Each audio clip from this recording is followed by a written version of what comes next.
Donc on va faire ce cours pour la mémoire de tous les soldats qui sont tombés depuis la création de Israël et tous ceux qui ont protégé la terre. Les Hashem. Qui nous reviennent rapidement avec Mashiach. Amen. Goufa. Donc Goufa, on revient sur le sujet précédent qui a été cité. Rabbi Zera, il a dit En kinoa rapé et la befat. Il n'y a de lavage de la bouche uniquement avec du pain. Donc pour lui, le seul aliment solide qui permet de faire le boulot, c'est le pain. Vehanemile, la Gemara elle précise, c'est bon, vous avez Vehanemile, et ces mots-là ont été dit. Ah non, c'est aucun beaucoup. C'est aucun beaucoup. Parce qu'on était arrivé plus bas. Et là, on avait arrêté avant. Non, après. Ah, ça on l'avait fait déjà. On l'a fait. Bon, alors c'est pas grave, je vais faire vite. Vas-y. Vehanemile, bedechite. Et tous ces mots ont été dit que le pain il marche quand c'est un pain qui est fait de blé. Et donc pas d'orge ou d'autre. Aval, mais ça arrête l'eau. Voilà. Si c'est un pain d'orge, ça ne fonctionne pas. Non, on n'avait pas fait ça. Ah ok, c'est bien ce qui me semblait. Tout le monde à le bon endroit, c'est bon? Attends, il a Goufa, Rabbi Zera, d'accord. Ok. Parce que là, c'est pas la même texture. Et le pain d'orge, il va être il est plus dur et donc il va moins prendre tous les aliments qui peuvent rester dans la bouche. Tout le monde là, c'est bon, là on est, c'est bon? Deritenami lo amran et la bekarira. Également pour du pain qui est de blé, ça ne marche que s'il est froid. Ah oui. Aval bechamima mishtar chitre. Par contre, si il est chaud, ça va se coller. Donc ça fonctionne pas. Le but, c'est pas que le pain il se colle à la bouche, c'est qu'il aille chercher ce qui est collé à la bouche et qu'ensuite on puisse le retirer. Ve'anemile, et ces mots-là, ils ont été collés. Coller va se coller. Ve'anemile, et ces mots-là, berakicha, c'est avec un pain tendre. Un pain qui sort de chez Shilat depuis pas longtemps, mais quand même froid. Aval, beakushalo. Par contre, si c'est un pain rassis, dur, non. Bah, comprenez un pain qui est dur, qui est tout croquant, croustillant, bah, là ça va pas aller se coller aux choses qui sont dans la bouche. Veil cheta, tu vois, la Gemara t'a écouté, t'as dit tu veux la lacha, on va te donner la lacha. Et là, la lacha, bechol mile avec quinoa. Tout marche pour faire le quinoa râpé. Donc toutes ces conditions qu'on a dit, c'est mieux, mais c'est pas obligatoire. Tout fonctionne pour laver la bouche. Levar mekamcha, à l'exception de la farine. Donc, si tu prends de la farine, la vraie farine, là ça marche pas. Tmare, les dattes. On pourrait rajouter les dragibus. Voilà, vous avez compris, c'est le même principe qui va rester collé. Veyarka et les légumes. Pourquoi? Parce que les légumes, c'est trop léger, c'est pas quelque chose qui va adhérer. Ok? Donc tous les types de pain, etc., ça fonctionne, mais pas la farine, pas les dattes et pas les légumes. Baïmine Ravasi, mais Rabbi Yochanan. Ils ont posé une question, Ravasi à Rabbi Yochanan. Kamaisha ben basar lekvina. Combien il faut attendre entre la viande et le fromage? On parle de viande, on parle plus de poulet. On parle de viande. Amarle, velokloum, lui a dit rien du tout. Entre le fromage et la viande. Entre je me répète, Kamaïché ben bassar lekvina, entre la viande et le fromage. On prend une bonne entrecôte, et après un petit yaourt. Tu fais pas ça chez toi? 6 heures. 6 heures? Ma boule. Rabbi Yochanan, il te dit, l'okloum, tu attends rien du tout.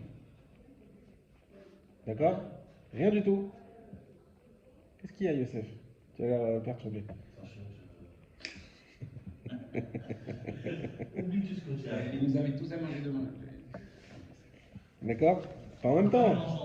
Pas en même temps. Mais pas l'un après l'autre, on n'entend rien. Et ni. Elle pose ta question, quoi? Vraiment, est-ce ainsi? Veha Amar Afrizda. Pourtant, Afrizda, il a dit Achal Basar, Asur le Chogvina. Celui qui mange de la viande, il lui est interdit de manger du fromage. Sous-entendu ensuite. Gvina, s'il mange du fromage, Moutar lechol basar. C'est permis pour lui de manger de la viande. Et là, Kama ish'e ben Gvina et basar, mais plutôt, on a changé la question qu'il lui a posée. On a une mauvaise rédaction. En réalité, c'est combien il attend entre le fromage et la viande. Amarlé mais le clou. Il lui a dit rien du tout. Ok? Jusque-là, ça va. On a un Rashi qui est fondamental. Ça dépend si c'est liquide, si c'est solide aussi. Il y en a qui attendent un petit peu plus, qui attendent 1 heure. Regarde, si c'est du fromage qui Je te donne un conseil. Vas-y, Molo. Je mange plus de fromage. Voilà. Comme ça, c'est ni lait, ni fromage, ni plus rien. Comme ça, tu es tranquille. Alors, regardez le Rashi. Assour les Gvina. Est-ce que vous avez déjà posé la question pourquoi on n'a pas le droit de manger du fromage après de la viande? Pourquoi? Moi je sais. Oui, vas-y. Parce que la viande, elle met beaucoup plus de temps à être digérée, et en plus, elle reste entre les dents. Alors attends, parce que là tu dis plusieurs choses. Il faut savoir. Est-ce que c'est parce qu'elle met du temps à digérer ou est-ce que. Moi je dis que c'est l'histoire de la bouche. C'est pas pareil. Si c'est parce que ça reste entre les dents, je me lave les dents et c'est fini. De toute façon, c'est un roc. Non, c'est pas un roc. Roc, c'est bassa, halav en même temps. Ça c'est un roc. C'est marqué ne pas manger l'agneau. L'autre vachel gedi, bachale vimo. Ça c'est ensemble. L'autre vachel gedi, bachale vimo. Donc tu fais un cheeseburger. Ça c'est un roc. Maintenant pourquoi on sépare? C'est les chachamim. Si c'est les chachamim, c'est qu'il y a une raison. La viande, c'est du sang, elle est dégradée au bout de 6 heures. Ah. En gros, elle est dégradée au bout de 6 heures. Elle se digère plus longtemps. Et donc, Elle met plus de temps à se digérer, tu veux dire? Oui, beaucoup plus longtemps, bien sûr. Mais attends. Quand tu manges de la viande. Moi je dis que c'est plus la bouche le problème. Alors voilà. Alors regardez le Rashi, vous touchez. Alors c'est bien ce que vous dites, mais attention Binyamin, dans ce que tu dis, il faut bien que tu fasses la distinction. Parce qu'effectivement, il y a le problème des dents, le problème de la digestion. On va voir Rashi tout de suite, et le Rambam qui ne sont pas d'accord sur ça. Et en fonction de ça, on aura des nafkaminotes. Mais finalement, comment ça se passe si on peut se laver la bouche, si on ne peut pas se laver la bouche, s'il reste quelque chose entre les dents? Imaginez-vous, vous avez attendu 7 heures. D'accord? Et vous allez manger votre camembert, et il reste un bout de merguez dans les dents. Est-ce qu'il faut cracher? Il faut se brosser les dents. Ou est-ce que tu dis non, ça y est, c'est plus de la merguez, c'est du pagou? C'est plus de la merguez de toute façon au bout de 7 heures. Au bout de 6 heures. C'est plus de la merguez. Ça dépend, la merguez tunisienne. Hein? On va voir. Alors. Ça a été difficile. La merguez, c'est 12 heures. C'est pas 6 heures, c'est 12 heures. Attention, on a un affilié de Gerbien là. Juste l'odeur du merguez qui était dans la cuisine en train de griller, d'accord, j'étais malade comme un chien. Tellement c'était piquant et tellement j'avais les yeux qui pleuraient alors que la cuisine elle était à.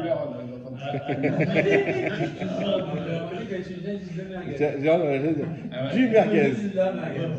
Du merguez. J'avais un copain avec moi. Comme du concombre. On mange pas ces merguez. Il m'a dit mais non, moi j'adore le piquant et tout. Il a pris un petit morceau. Il a eu été aux toilettes pendant. Voilà. Donc la merguez, les Gerbiens, ils ont fixé 12 heures entre la merguez et le fromage. Donc, alors regardez le Rashi. Assour les chol gvina. Rashi a dit que c'est assour de manger du fromage. Donc, sur la droite, juste un petit peu en haut, le Rashi qui est en gras, assour les chol gvina. C'est pas grave, il va le rechercher. Je l'ai vu combien tu dois l'envoyer. Ouais, bien sûr. J'ai appris avec le premier. Mishum debassar motzi shuman. Parce que la viande, elle sort du gras.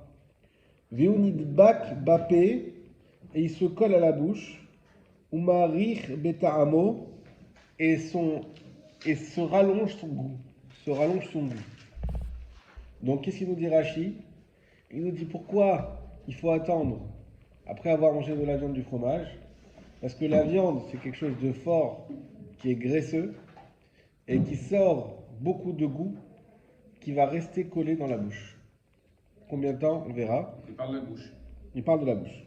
Ve'unidbak bapé. Il ne parle pas des intestins, il ne parle pas de la digestion. Tout ça, ce qui se passe là-dedans, Si on avait c'est une autre histoire. Si on avait 2 bouches, on pourrait manger tout de suite. Ah, Si on passe par une bouche pour la langue, une bouche pour le lait. il y en a un qui voulait faire ça. Vous savez qui c'est qui voulait qu'on ait 2 bouches? Bah oui, on a 2 oreilles, 2 yeux, 2 narines, 2 bouches, c'est logique. Georges Darras. Hein? Georges Bush. Rabbi Shimon Bar Yochai. Rabbi Shimon Bar Yochai, il a posé la question de Agmara. Il a dit il faut 2 bouches. Alors il n'a pas dit 2 bouches pour la viande et le lait. Il a dit une bouche pour la Torah et une bouche pour le chol. C'est normal.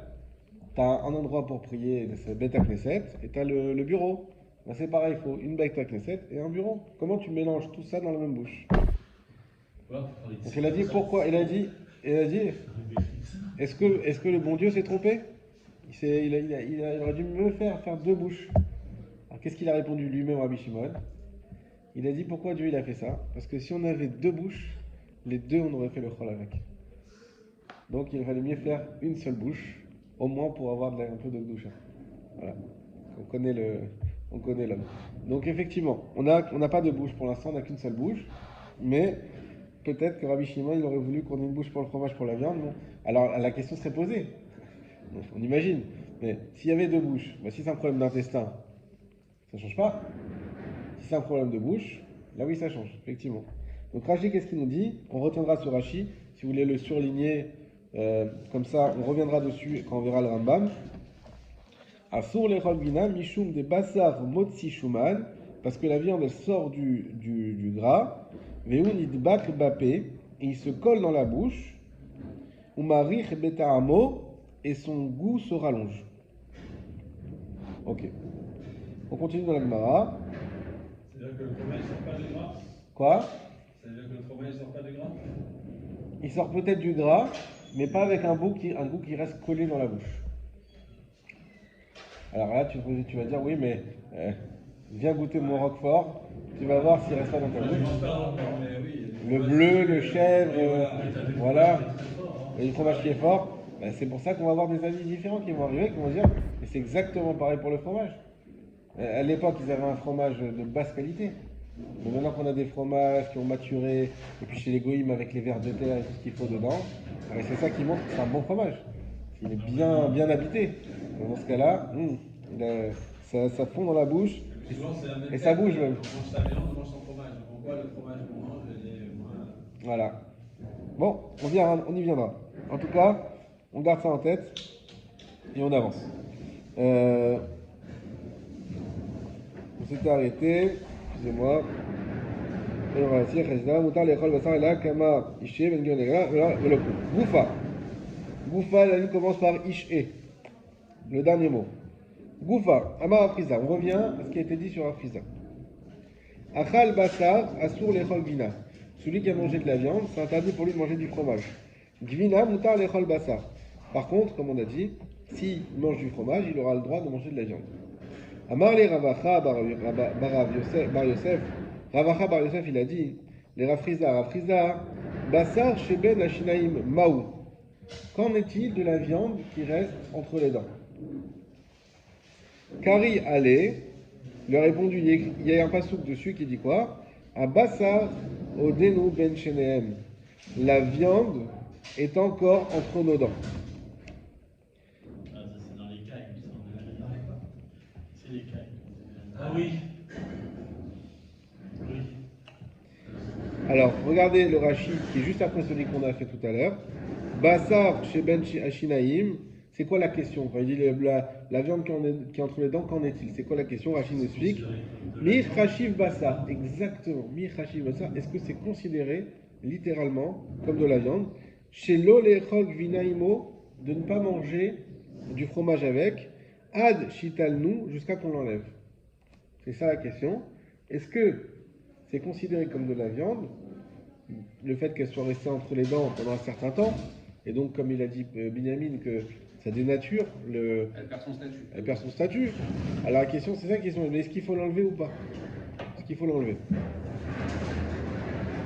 Il lui a dit, bah oui. Pourquoi? Parce qu'il y a écrit Abassar Odenu Ben Shenehem. Comment vous comprenez ça? Abassar, la viande, t'as pas la feuille? Non, j'écoute. Ah, bon. Oui, je sais. Allez, retiens. C'est sa Torah orale, les 8 mots. Tu veux retourner, ah oui. Après, Comme tu veux faire le Corban Pessar, tu veux on efface toutes les Gmorot, sur le texte. tout dans le Razak.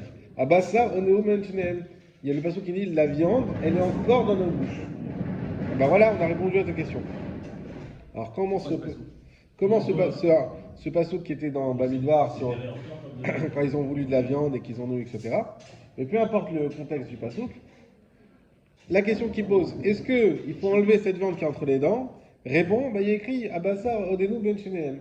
La viande est encore dans nos dents. En quoi il a répondu? Pourquoi? C'est pas sûr qu'il ne veut pas dire ça. Il veut dire quoi le passage? C'est qu'ils en avaient trop, qu'ils avaient tellement de viande, parce qu'ils ont réclamé les cailles, c'était ça. Ouais. Alors ils ont réclamé, donc ils en ont mangé jusqu'à ce que ça leur. C'est des dégoûts, ouais. Sans pardonner. Ouais. C'est pas le même cas de là de dire que tu as mangé de la viande et qu'il te reste coincé entre les dents parce que tu as mangé. Ok. Mais même si c'était. Mais c'est quoi? Ce que j'essaie de vous faire dire, c'est quoi le dialogue ici? Ça sous-entend que la viande elle reste coincée entre les dents. Et alors? Ça veut dire que c'est Ça on le sait. C'est ça la question. La question c'est. Elle est restée statut de viande. Razak. Pourquoi? Parce qu'il dit la viande et la Parce qu'il dit Bassar. Voilà. Il dit Bassar. C'est Bassar, voilà. C'est ça le point. C'est que comme dans le passage qu'on dit Abassar Odenu Ben Shenehem, que la viande est encore entre nos dents, ce qui veut dire que ce qui est entre nos dents, ça s'appelle de la viande. Et donc, il a répondu que oui, il faut l'enlever.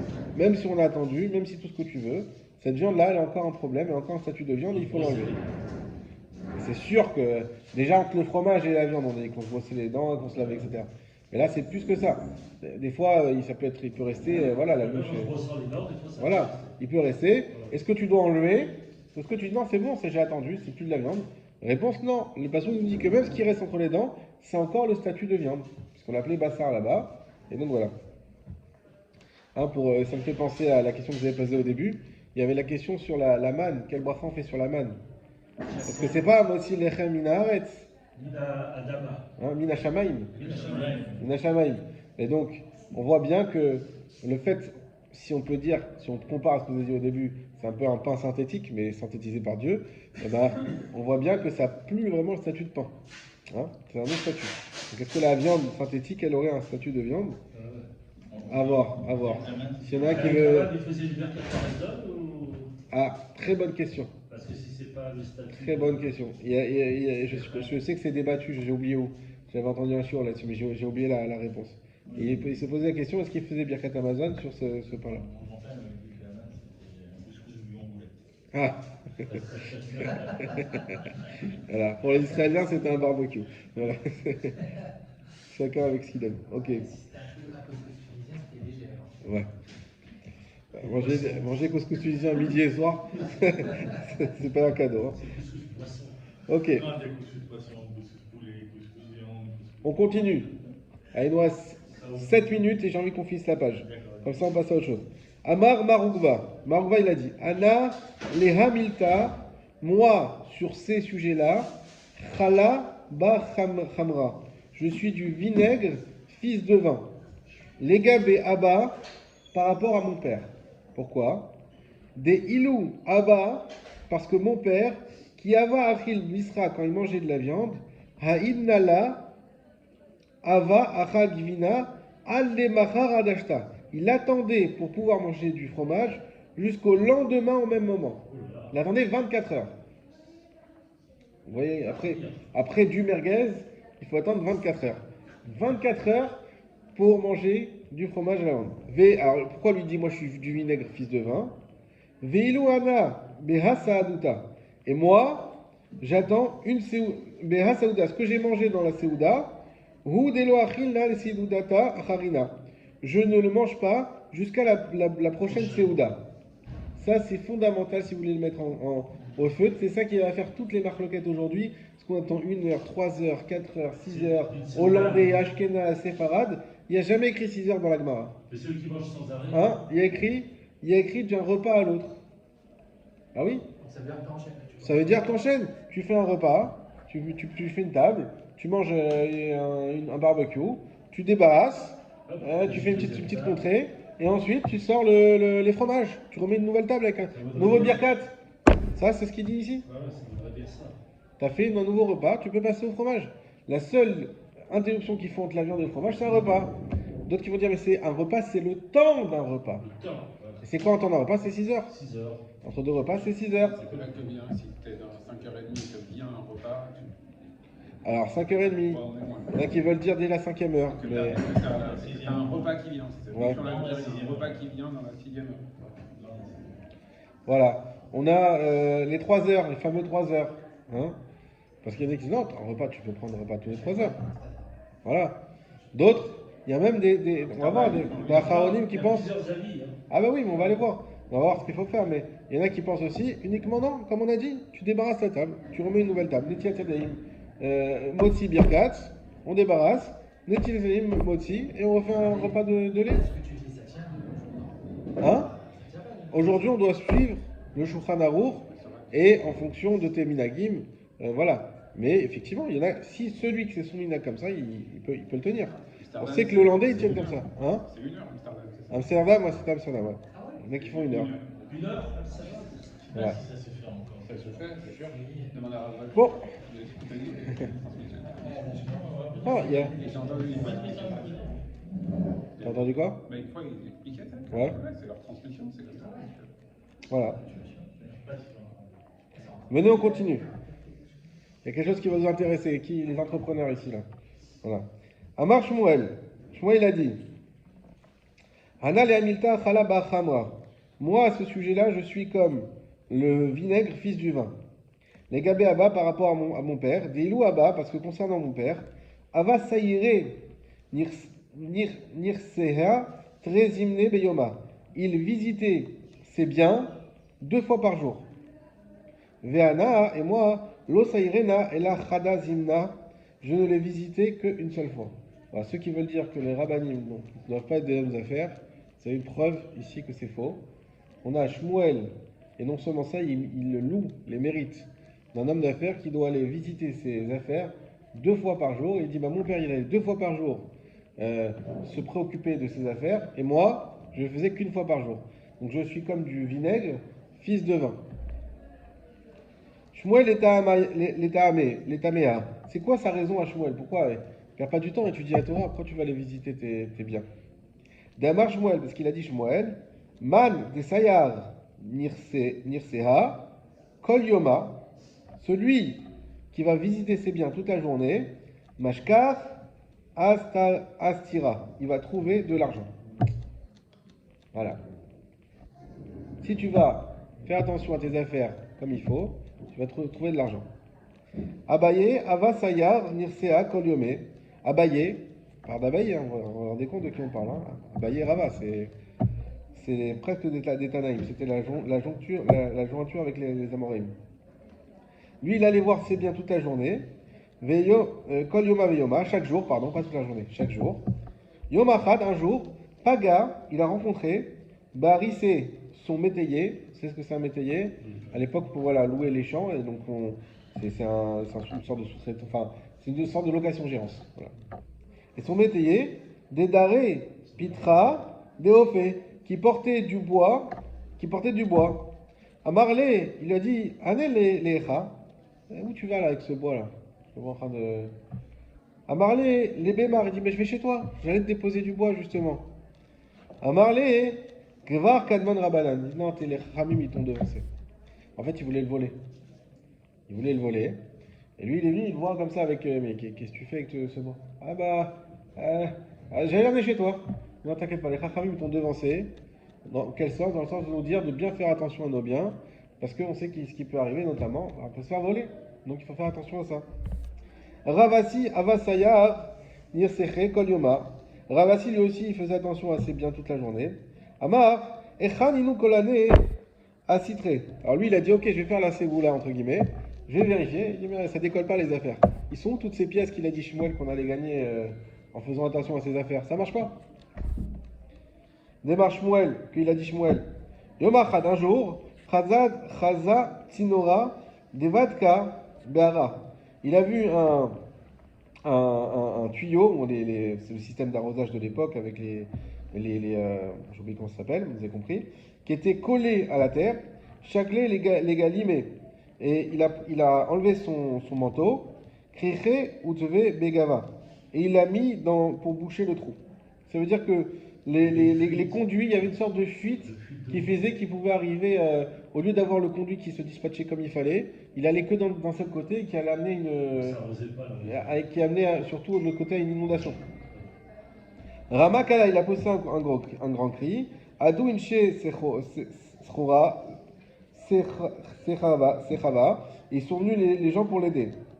Ishtakachatinahu, il a trouvé les kulhu que tous, istare démarche Shmuel, tout cet argent qu'a dit Shmuel.